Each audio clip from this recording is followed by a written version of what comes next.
கர்த்தருடைய நாமம் மகிமைப்படுவதாக. இந்த புதிய நாளுக்காய் கர்த்தரை நன்றியோடு ஸ்தோத்திரிக்கிறேன். இந்த புதிய நாளின் தியானத்துக்காய் எடுத்துக்கொண்ட வசனம் நீதிமொழிகளின் புஸ்தகம் 16வது அதிகாரம் 7வது வசனம். ஒருவனுடைய வழிகள் கர்த்தருக்கு பிரியமாயிருந்தால் அவனுடைய சத்துருக்களும் அவனோட சமாதானமாகும்படி செய்வார். சமாதானத்தின் தேவன் நம்முடைய தேவனாயிருக்கிறார்.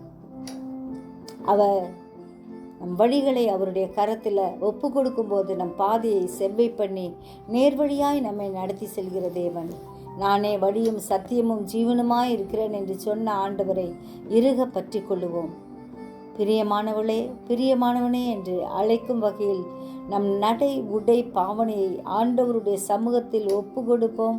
அவருக்கு பிரியமானவர்களாய் வாழ இந்த நாட்களில் நமக்கு வேண்டிய கிருபையை கர்த்தர் கட்டளையிடுவாராக. நம் தலையை எண்ணெயால் அபிஷேகம் பண்ணுகிற ஆண்டவர் சத்துருக்களையும் நேசித்து நம் ஜீவ பாதையில் நடக்க கிருபை செய்வார். ஜெபிப்போமா. ஜீவிக்கிறதான் நல்ல இயேசுவே, இந்த அருமையான நாளுக்காக நன்றியோடு ஸ்தோத்திரிக்கிறோம் ஐயா. எங்களுடைய வழிகளை ஸ்திரப்படுத்துகிற தேவன் ஐயா.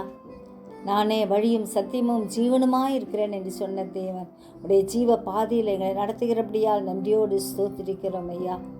சத்துருக்களையும் நேசிக்க அவர்களோடு கூட சமாதானமாய் இருக்க கிருபை செய்கிற தேவன் ஆண்டவரே, உம்முடைய சமாதானம் உலகம் தரக்கூடாத சமாதானமாக இருக்கிறபடியால் ஸ்தோத்திரிக்கிறோம். இந்த கடைசி காலத்தில் நிற்கிற நாங்கள் அநேக ஆத்துமாக்களை உம் பக்கமாய் கொண்டு வர எங்களை தகுதிப்படுத்துங்க ஆண்டவரே. எப்பொழுதும் ஆயத்தமாக இருக்கவும் ஆத்துமாக்களை ஆதாயப்படுத்தவும் கிருபை தாரும். எங்களை சுற்றி இருக்கும் ஒவ்வொருவரையும் ஆசீர்வதிங்க. ஒவ்வொரு குடும்பத்திலும் உம்முடைய ஆசீர்வாதம் தங்கும்படியாய் ஜெபிக்கிறோம். தூரத்திலும் சமீபத்திலும் இருக்கும் உம்முடைய பிள்ளைகளை பாதுகாத்துக்குங்க. கிருபை சூழ்ந்து கொள்ளட்டும். நீரே ஆசீர்வதியும். இயேசுவின் மூலம் ஜெபங்கேளும் பிதாவே. ஆமென்.